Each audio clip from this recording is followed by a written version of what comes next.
So, guys, of course, this show is all about the Aegis Avenger rework, the work on the Origin 600i, and the work on the recently revealed Origin 100. So you can submit your questions for our panel of luminaries to answer either live on Twitch chat or in Spectrum General Chat. Please preface your question with the word "question" in capital letters surrounded by brackets. That's going to help Tyler Wicken and our community team, pick them out from the crowd, and send them to me. We also did put up a thread yesterday to collect some questions ahead of time on Spectrum for the folks that couldn't be here live to vote. So while those questions are coming in, we'll go ahead and start with some of the questions from that thread. Right off the bat, it says a question about the Avenger. This is one that's come a lot. He goes, "Will the Avenger get a standard nose hardpoint?" Yes, it will.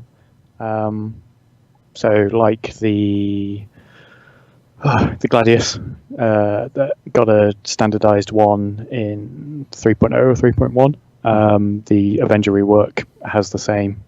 So I'm not sure it will have the Tiger strike by default on it because that was bespoke to that ship at the time. Mm-hmm. So it would definitely have an equivalent Gatling gun on it, and I would expect that gun, if it's not that one, to be the Tiger strike back again in the future when it goes back through the whole art pass of it. Right. Well, I'm sure you'll be able to swap it out for whatever you want. I'm sure there are a lot of Avenger owners out there who are thrilled to hear that. And there are a lot of Avenger owners out there. It's one of our most popular ships. Yeah. All right, sticking with the theme of guns, going to the 100, how can a fighter like the Origin 100 or Origin 125 be effective with two size 1 guns? So, well, first, obviously, it's a starter ship, so it shouldn't be compared to an heavy fighter. But the point of light fighters is they are designed to be small and nimble, so they should be able to harass some other ships and work as a team. If you're obviously just a single ship, you won't destroy a starter all alone, for example. But if you work with some other people with different roles on different ships, should work fine, and it's pretty useful to have a small ship that big guns can't really follow. Yeah, and against ships of the same size, so against other starships, small prey, it's going to be fine. I know there's a lot of concern from people about size 1. That's concern in brackets. Mm-hmm. Size 1 guns being not very useful, and that's something that we're aware of and have plans for in the future. That isn't just let's just bump everything up in DPS. We've got some things in mind for future patches. All right, cool. And I know the next question the folks are going to ask is, well, can you go into details? We're saving some of that stuff for a future segment. So keep your eyes and ears peeled. All right, but another common question that comes out anytime we introduce a ship of a certain class is how it compares advantages and disadvantages to other ships in that class. Now, this is a starter, so we could easily put it in a class with the Aurora and the Mustang and possibly even the Reliant. So what are the advantages and disadvantages of this ship versus those 3? So, well, obviously we have talked about the new fuel system where other ships are just not as good at this. Obviously, there is, Origin looks better, slicker than other ships as well, in some ways. Obviously, some people might prefer the other ships. I like my cockpit struts. And the thing is that the Aura is more durable, we can say it like that, and the Mustang is just faster. So it's more nimble. So faster. You've got like those 3 points of I was going to say nimbility, but that's not even a word. Maneuverability, agility, speed, and tankiness. And each of those 3 starships, if you exclude the Reliant from this for the sake of simplicity, they bias towards one of those at the expense of others. Okay. You mentioned the fuel system. Now, John, when the concept promotion goes live later today, we have a new entry to the Shipyard series. It's a small kind of design post mini talking about the hydrogen fuel system, as it were. So what people most commonly refer to as boost fuel, correct or incorrect as it may be. That post will go live later today. But what can you tell us about just right now about how that hydrogen fuel system works today, and where we're going with it in the future? Obviously, knowing that we're going to have a post on it later today. So I'll try and give the super quick version of the abbreviated design post that's going up later. How fuel works today in terms of regenerating it, storing it, using it is going to be quite different to how it works in future patches. So when refueling comes online as a gameplay loop, so the Starfarer being able to refuel people, how fuel works is going to be changed significantly for some ships, not significantly for others. But essentially, fuel becomes more of a precious commodity that you have to manage. Not all ships will be able to regenerate their fuel constantly in space. So for those ships, you're going to have to start making choices about range and mission types and factor in fuel stops or calling for fuel. And the air system with the 100 series is sort of an introduction to sort of counter gameplay to that. It's not exclusive. Well, the air system is exclusive to the 100 series. Other Origin ships may have that system in a different form, and other manufacturers will have their own equivalent of it. But the post will talk about how you will be able to recover and regenerate fuel and how that system plays into it. Gotcha. So yeah, guys, we're just touching upon the topic now. There's a whole design post that we've written up that'll go up later today with the promotion. That'll explain more about it's basically what you already know. It's how it works now. It's just a little more detail and stuff. You'll see it. Just keep an eye out for that. Michael, for the 600 series, we talked about. We showed quite a bit of it in the ATV yesterday. One of the things that caught my attention was when you talked about how no lines can terminate. No lines can terminate. You have to. Why is that? Why is that such an important part of the Origin aesthetic? What does that do for Origin? So we're currently basically using the 600i as a style guide for the future ships. We're just trying to sort of figure out what works, what doesn't. And we had a brief when we started what we wanted to try and achieve. When you have by lines, it's just sort of key lines that run through the environment. It's not always just panel lines, but sort of shapes. For example, I'm just trying to think now. There's like a glass shield in the exploration module that separates the scanning area from the rest of it, and they, instead of just flowing into the wall and then just being bolted to the wall, they need to kind of flow, then sort of wrap around the wall and flow downwards and then tuck away. And so basically having these big bolts and like just have things stuck on, it can look quite clunky and it can ruin this kind of elegant style that we're trying to do. So having them kind of just flow away rather than just terminating helps us achieve that. Okay. And we see a little of that with the Origin 100, rather the 135, the cargo variant that has an external cargo pod that's technically similar to the Aurora, but you don't notice it. Like the Aurora's got a big old box, attached to the bottom. It's like, okay, there's a thing tacked onto the bottom. But with the 135C, it's far more integrated into the ship than before, and that was obviously a cue that was taken from your work. Done with the 600. I don't have a question there. That I just said that's what it is. So as I'm going on, one of the questions from the chat was about the windows. Obviously, the 600i has a lot of windows. It has a lot of glasses, a lot of windows, and some of the windows are very, very big. It was mentioned in this segment that it created a lot of challenges for lighting. Because in different environments, there's going to be different levels of light that come through.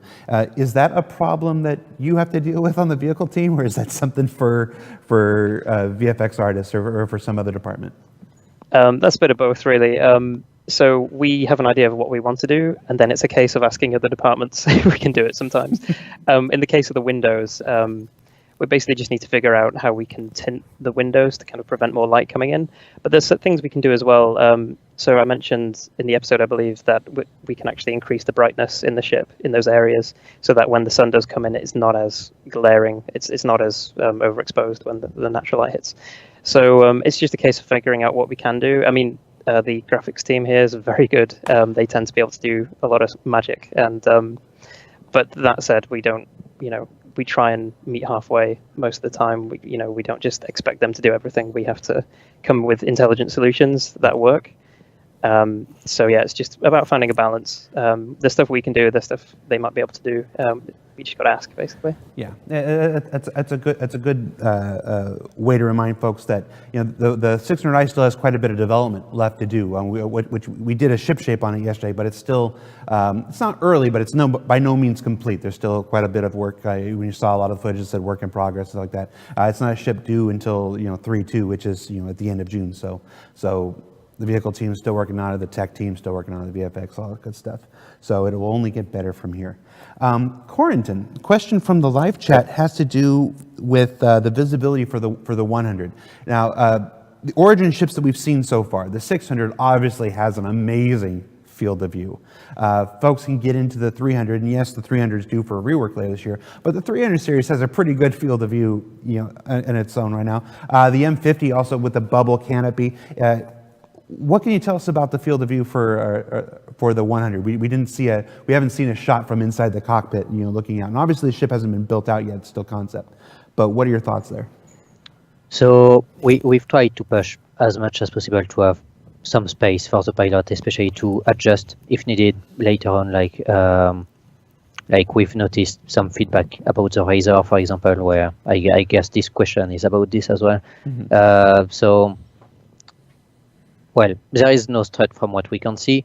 The dashboard might be a bit visible, because we need to see the MFDs and stuff like this, but we are trying to give as much visibility as possible for Origin ships, especially, but for all ships in general. But yeah, we don't want to make something that will make people unhappy about it. Now, one of the questions from the chat was about whether the 135C had a different hull than the other ones, than the other models. I think we can pretty much confirm that it does have a different hull. Yeah. So basically, they all have similarities, but the difference is at the back, where the 135C has an external cargo pod at the rear. It's not longer or bigger than the other ships, but if you are at the rear and the ship is landed, you can see obviously a difference at the back on the bottom, because there's cargo there. Yeah, they are true variants in that they have geometry and hardpoint changes versus modular bits that swap out. You can't take a 135 and take that external cargo out and put a blanking plate in, and now I've got a whatever color scheme it is, blue and orange. I want to say blue and chrome. The cargo is the blue one, and the fighter is the darker one, grey one. Yeah. You can't just swap that bit out and change it. They are proper variants. Which answers the next question: is the 100 series modular? No, it is using our variant system. Question from the chat says, will we be able to upgrade to the 100? The 100 will be available through the CCU system when the promotion goes live later today. If you have something that is less expensive than the 100, you will be able to upgrade through the CCU system, just as you can with any ship that's on active promotion. So let's see, what else do we got? A lot of people had questions about just the introduction of the 100 itself. We've had the 300 for so long. Why introduce a 100 when the 300 has been here, since the beginning of the project, and it seemed like a starter ship to many already? Yeah, well, back then, whenever it came out right at the start, it essentially was that. But as the project's grown over the years, I think we've talked about this on previous ones. The ship range has expanded. There's as things have expanded, things have moved around in those ranges. And the 300 series is due for its rework that is coming out this year. And when we were doing that, there's a lot of issues with the ship as it is. Like you can't hold cargo and walk into the ship. Like, I've seen people landing upside down just to throw cargo crates through the door just to do stuff. Yes. So as we were looking at things that we wanted to fix on it, we started to go, well, we could do this, we could put this in it, change this. It sort of became apparent that it was going to have some fairly significant changes to its loadout and equipment, and we sort of did a soft upgrade of it with 3.1 in that the weapon hardpoints changed, which sort of is going toward where it's going to sit when that rework happens. And when we were doing that, it's sort of, well, now that's moved. The next ship beneath it is the 85X, but that's sort of this weird snub-like fighter. It's got 2 seats, but it's got no cargo space. It's not got a bed. You can't do long-term travel in it. So we've now, by fixing the issues with this ship, we've created a gap for a new ship, and that's where the 100 series came from. Gotcha. Now, I know a lot of folks have questions about the 300 series and whatnot. The 300 series is scheduled for rework later this year. I can pretty much guarantee you we'll have a full ship shape feature on the 300 when that time comes. So while we're talking about the 100 and the 600 and the Avenger today, not too many, not the place for too much 300 information, especially since it's still early days in the rework. But rest assured, we'll get that information for you when the time comes. All right, more questions about the 600. Now, Michael, we in the segment we talked about how when the 600i comes online for 3.2, that it'll have the exploration module in it, but not the Turing module. Now, and I was talking to Luke Davis. About this before, and the Turing module is. We're kind of holding it as an ace in our pocket, on the schedule. We don't know quite when it's going to go on the schedule later this year, but this person wants to know. This is my long way of saying, any chance of there being a hot tub in the Turing module? Anybody want to go on the record? Yes or no on the hot tub? John Crewe? I cannot confirm. I've got the designer of the 600 series staring at me at this moment right now. Is that Tuberfield? Yep. Tuberfield, hot tub? No? Can you hear me? He can't hear me. No. Okay. No, he's pulling a face. Leave that for the Phoenix owners. All right. They would get very angry. I tried, guys. Let's see, what else do we got? Let's see. The Avenger rework. When the Avenger was first introduced. Well, actually, let me back this up.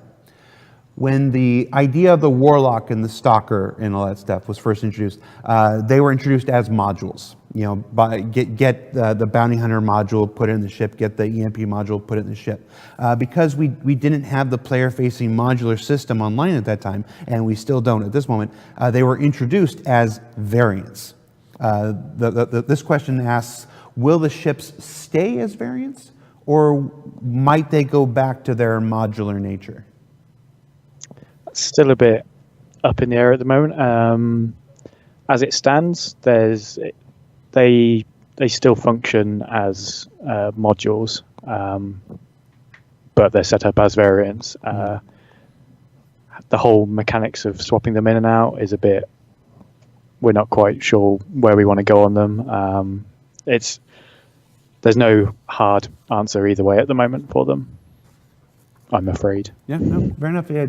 It's obviously the player-facing modular system is something that is still on the board. It's necessary for the Endeavor. It's necessary for the Retaliator and stuff like that.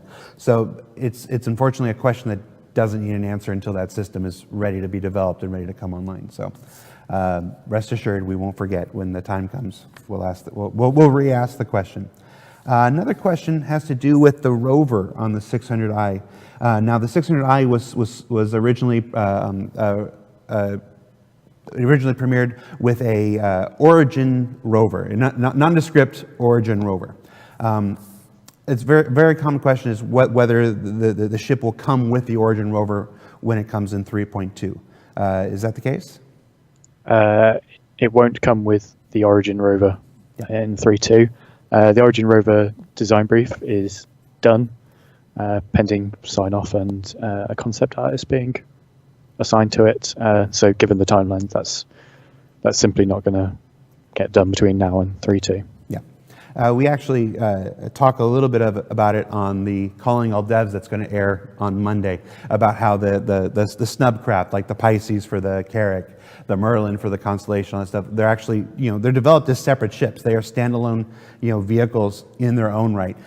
When we provide them through pledge promotions, they are coupled together just like a ship pack, but they are not linked in their development. So, sometimes you get the Ursa rover, well before the Merlin before the Constellation, before it can even dock and stuff like that. So, yeah, they are on the schedule, but I can't tell you at this point when. Another question from the chat says, how big is the Avenger now? Obviously, the Avenger Rework has gotten much bigger, as these things do. Yeah, so I don't have the exact stats, but it's about 3 meters wider, 3 meters longer, and a meter higher than the current in-game Avenger. Literally the first thing as the exploration for how big do we need to make it was to scale it up, and then it was clear that wasn't going to cut the mustard. It sort of had to be more tactfully done, because the canopy looked ridiculous at that. Like this tiny little pea-sized human head in this huge bowl canopy. So a lot of, whilst it looks the same, a lot of the geometry was completely reworked to keep the scale in proportion to the old one. Yeah, it's a good looking ship. I like the Avenger a lot. We're getting this question quite a few times in the chat here. It has to do with the cargo space for the 600i. Now, obviously, we just asked you about the size. You're not sitting at your computer, John. You don't have the stats and the numbers present with you. But there was a lot of question when the 600i was first presented about the cargo space with or without the rover in place. Mm-hmm. What can you tell? What's been figured out about that so far? Right. So the rover sits on the cargo space for it, and there is also an additional separate area for cargo. So if you have the rover, you can still have cargo.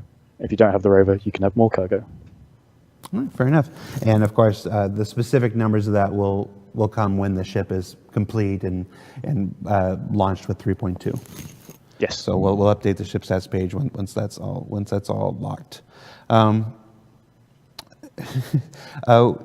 Was a racing variant of the 100 series ever considered, or is that already taken with the M50?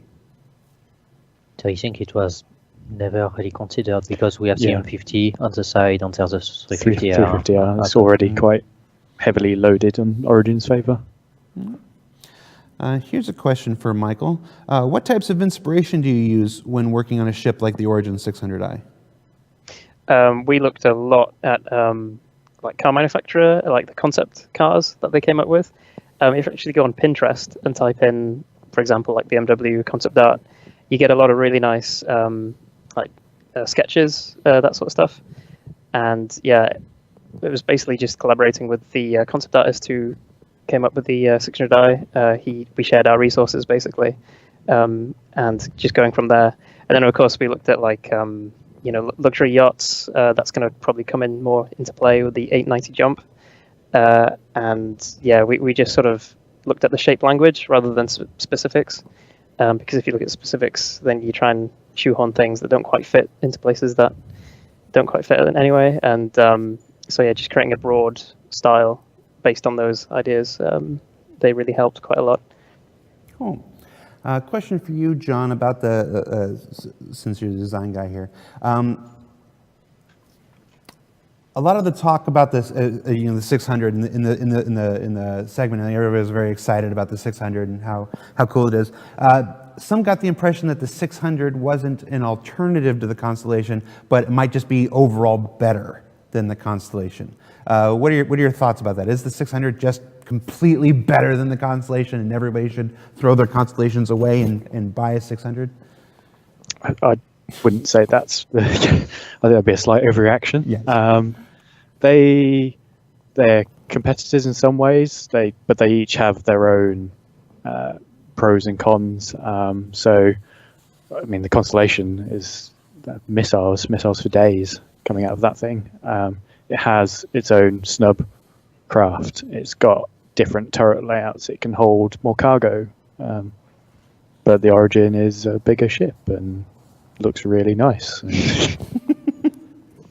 Yeah, I think the the virtue of having that snub craft, being able to one becomes two, and the man turrets, once man turret gameplay comes to the point where we're all happy with it, I think the Constellation is still going to be a very compelling choice for people who maybe aren't interested so much in the fancy.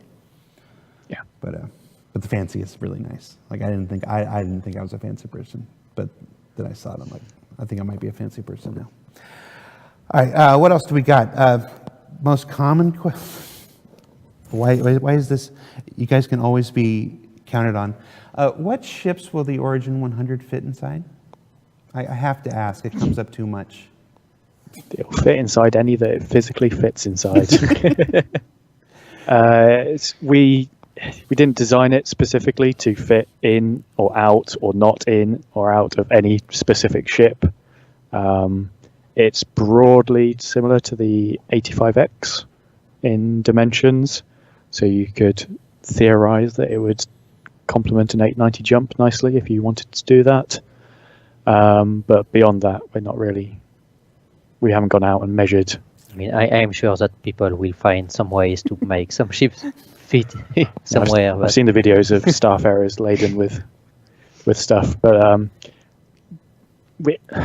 compared to ships like carrier ships where we have strict metrics for fitting in, say, an Idris or a Javelin, it wasn't as strict a priority to keep on top of that for this. I think this was seen in one of the images, but they're asking, how is entry handled in the Origin 100? How do you get inside the thing? Oh, so there is a side door with not exactly a ramp, but like on those small planes, like a mini ramp with some like stairs. A little private jet. Yeah. The steps are built into the door, which folds down. It's large enough to, if you want to enter it with cargo, you should be able to, because there's two SCU capabilities inside, so yeah, gotcha. Needs to enter somewhere. I was hoping because the lines were so sleek and everything that you were going to say it had like a Flight of the Navigator door where it just liquid metal. I think maybe the Xi'an Scout already took that though. Let's see, what else do we got? Do the wings fold up? No. For the 100? For the 100? No. Yeah, I don't think the wings. Do the wings fold up on any of our ships?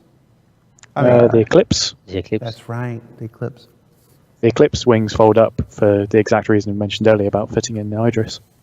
That's right. All right, let's see. What else do we got here? With Consolidated Outland having the Mustang, RSI having the Aurora, and now Origin having the 100, and of course MISC has the Reliant, can we expect other manufacturers like Aegis, Anvil, Drake to have other Tier 1 starter ships? That's a good question. It is a good question. Yeah. It's definitely worth thinking about. Yeah. Definitely. I mean, I wouldn't want to commit to anything here or now, but I'm going to write that one down. Okay, no, sorry. Not ready to comment yet. Can we please have a new show called Will It Fit? No. No. All right, now I'm thinking about how to make that work. No. Let's see. Another popular question that comes up every time we introduce a new concept ship. What would you compare the 100 series maneuverability to? I think I wrote this in a sort of, every time we do these concept sales, you guys ask us some questions that you think people are going to be asking for feeding back in the forums, and my answer to that was, imagine a ship that's in between the Aurora and the Mustang, and that's where it will feel like, handling-wise. Going to the air fuel system, do other ships have the new air fuel system, or is the Origin 100 the first? Technically, it's the first. Technically, it's the first to have the air system, but it's not. The concept of, again, this is sort of explained better and in more detail in the design piece that's going up later. It's exclusive to the 100 series, but it's not the only instance of that technology in the universe. Other ships have their own version of it, like Starfarers naturally have the ability to scoop fuel and process it, similar to the air system. It's just on two wildly different ends of the spectrum. Okay. Let's see what else do we have. So guys, remember, you can keep your questions coming. You can submit your questions with the word question in capital letters surrounded by brackets. Michael, what's your favorite feature of the 600i so far? I think the exploration module, personally, I really like the idea you can do quite a lot with quite a little. I think that's one of the ideas we wanted to kind of push through. So with a small crew, you can do quite a bit, and just having the drop ramp for the rover as well. Like, I think it's really cool, to be honest, because that thing. When we were building it, we wanted to make sure it could fit, a multitude of different rovers. So we built it around the Ursa, which was the largest we have at the time. So it also fits then the Dragonfly, a Nox, everything else we've got planned so far. That's personally what I'm quite excited about. It's not going to fit a tank before someone else. Not that you know. The question says, can the cells in the Avenger be taken out of the Stalker so they can run cargo? Again, that goes towards the modular question that we discussed earlier in the show. We won't know the answer to that until the player-facing modular system comes online. And we know whether the Avenger remains variants or goes back to its modular system, so we won't know the answer to that one. A lot of these ships have bathrooms, but the 600i ship shape didn't show one. What's up with that? Oh, we have bathrooms. we have bathrooms, yeah. We didn't show it because it's the ones we have so far. Actually, Colin's just working on some of the crew quarters right now, but it just didn't make it into the B-roll. And we have one for the captain's quarters, which, because we're reworking the captain's quarters, we didn't want to show anything off. That wasn't sort of roughly final. There's a few things we need to work out with certain shapes, but yeah, don't worry. There's a bathroom, and it's going to be nice, like everything else we do with the 600i. So you won't be disappointed, I promise. You mentioned the captain's quarters. I was surprised, and I think a lot of people were, to see that they were right front and center of the ship. Like, there's the bridge up above, and then right below it, there's a bed. One of the questions, and I've lost in the chat, somebody was asking whether we'll have the ability to tint the glass or pull the shades. Yeah. for the RPers. This has come up plenty of times when we've been designing this thing, and yeah, we would really like to have some kind of privacy option. Like, there is actually glass right now in the real world you can get, which sort of clouds up, on command. You hit a button and it clouds up or tints or whatever. If we could have something like that, I think we're trying to gun for it. That'd be really nice. That's some sort of thing we want, because you don't want to be sort of waking up on a planet if you're in like Area 18 or something, and you have a lot of people looking into the ship. It's not ideal, really. Or is it? Oh, well, that ship, depends on your taste, really. It's marketed to voyeurs or what exhibitionists. I'm like, what are called the people that like to be voyeur guys? This is not an area I'm familiar with. All right. Will the 600i have a light switch? Sometimes I just want to turn off the lights without shutting the ship off. We saw that in the Terrapin. The Terrapin has a switch that allows you to turn off all the lights, and so people are playing with that now with the Terrapin. So, I mean, we're currently doing the lighting for the 600i. That's basically, it's a bit more technical because we've got a lot of area lights, and it's a lot softer. So there's we're just trying to figure it out right now. But yeah, we could have a light state. We could have. I mean, the light states we tend to have on the ships is default, off, and auxiliary, and I think emergency as well. So yeah, we might be able to do something like that. It's not out of the question, but we'll see. Just got to see whoever gets the poor job of modelling all those light switches. So here's a Jira. Put a light switch in every single room. Yeah, just tack it on the address. Oh, yeah. Jeez, yeah, I wouldn't even want to think about that. Not promising anything. That's where it was. one of the questions people saw, we showed off the escape pods. The 600i has an elevator to get between the levels, or is it stairs? We have 2 elevators and stairs. Okay, 2 elevators. Okay. So the question was, how do we get to the escape pods if the elevators have lost power? The answer is the stairs. Let me see. There we go. A question for John, I suppose. A while back, we introduced the idea of a 2-seater Avenger. There was an Avenger trainer. If you remember, in the early days of Squadron, there was an Avenger trainer. Is that an idea that's completely and totally dead now, or something still in the back of our minds? Or It's fairly dead. The 2-seater one, I know it was in game for a short period. I think just whilst it was in the hangar. Yeah. Because we didn't at the time have the tech to do that for its flight ready release, and it wasn't a consideration at all for the rework.